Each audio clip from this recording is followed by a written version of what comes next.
Hey, hello, and welcome back. I am Debbie Peterson of Getting to Clarity, and this is another episode of the Getting to Clarity show. This is the place where busy leaders come to get the tips, tools, and techniques that they need in order to create more success in their leadership, their career, their business with less sacrifice in their life. And today we are talking about, hey, it's that time of year, how to easily set goals related to your career or your leadership for this year. So if you're looking to have a strategy to easily set goals and you're not really sure where to start, then I'm glad you've tuned in today, because that's exactly what we're going to dive into. You know, setting goals allows you to have a roadmap or a compass, something that you can keep your eyes on. It guides you in direction. It helps you to stay focused and motivated. It helps you to make better decisions because you know what that benchmark is.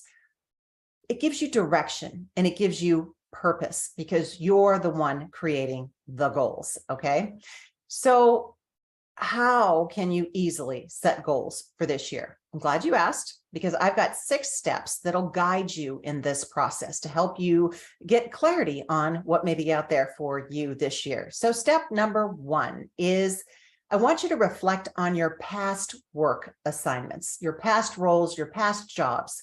What were the things that lit you up?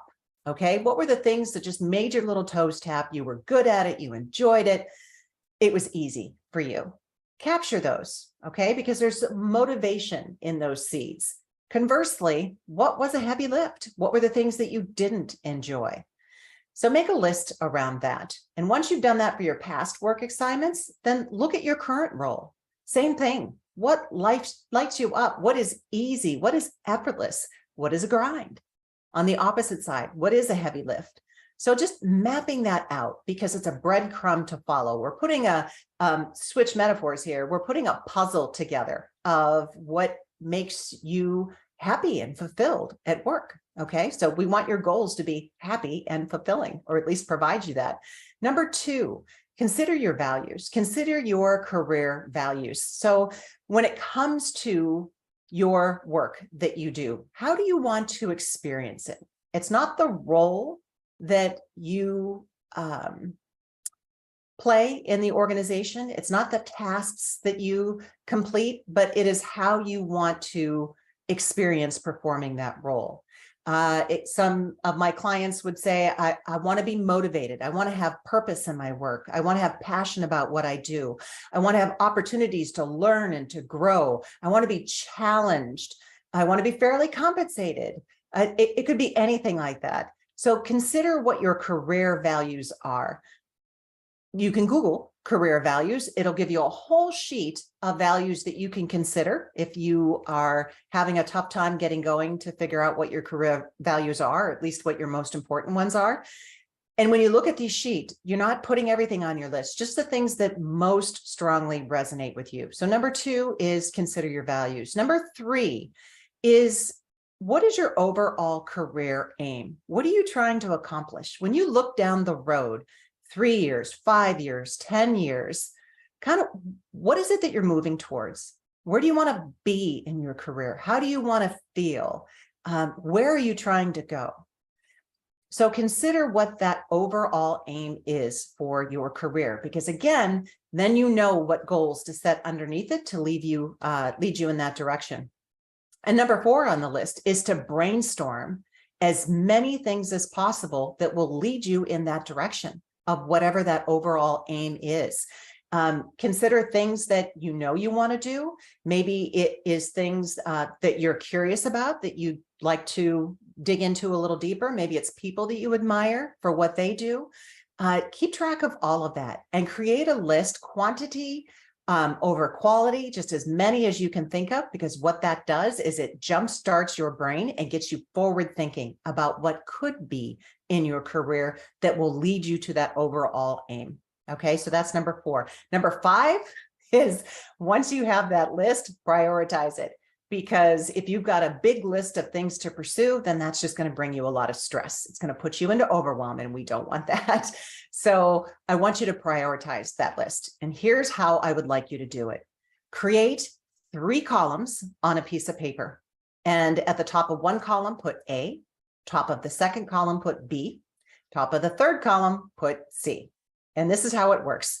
The A column are the things that you feel passionate about, that you really want to pursue in your career, that are going to lead you the quickest, the furthest, the fastest to that overall career aim. That's what goes in the A column. The B column are the things that are important that you came up with, but perhaps they're not as important as what's in the A column.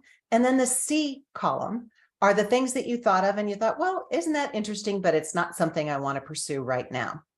Now, here's the deal. You have to divide your list equally among all three columns because, hey, as high performing professionals, what we do is we try to stick everything in the A column and then we end up overwhelmed again. And that's not how this works. So divide it among all three columns and then prioritize that A column. That'll give you the place to start. Number 6, SMART goals. Set a SMART goal. So SMART goals are specific. Okay. I want to earn more money, right? If you walk out the door and you find a quarter, congratulations, you've made more money. How much more money? Put a number on it. So they're specific, they are measurable so that you've got a way to track that you're moving towards your goal or not, that they are actionable. So achievable, actionable is my word. You don't want to keep your goals too big because then they're vague and you don't know where to start.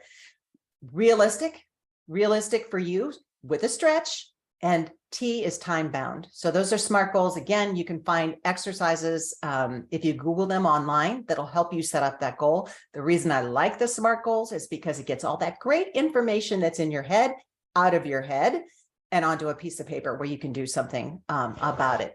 Now, once you've gone through those 6 steps, that is great. And here's where things can go awry. And when it happens to a lot of people is that they just create the goal and then they don't know where to start. So when you have a big goal, that's good. But what you need to do is you need to break the goal down. And how I would have you envision this is picture an org chart. And at the top of the org chart is the president's space, the CEO space, right?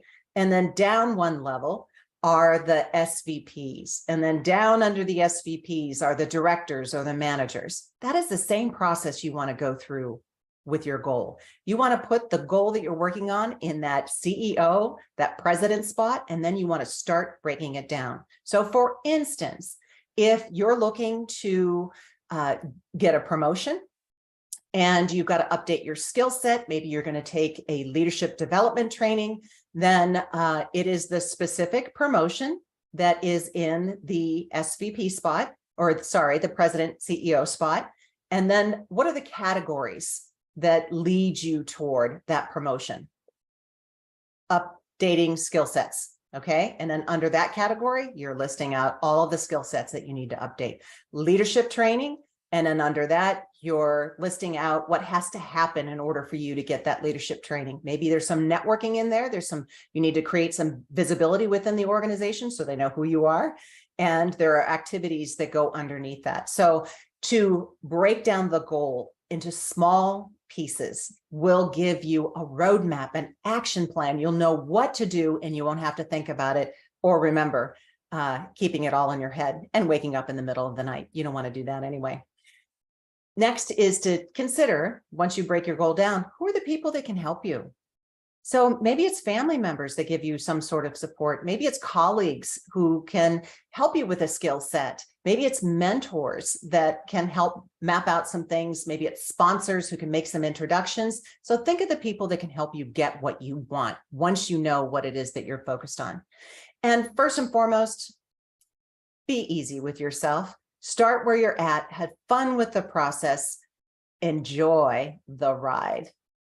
So until the next time, I am Debbie Peterson of Getting to Clarity, and here is wishing you all the clarity that you deserve. Take care and bye-bye for now.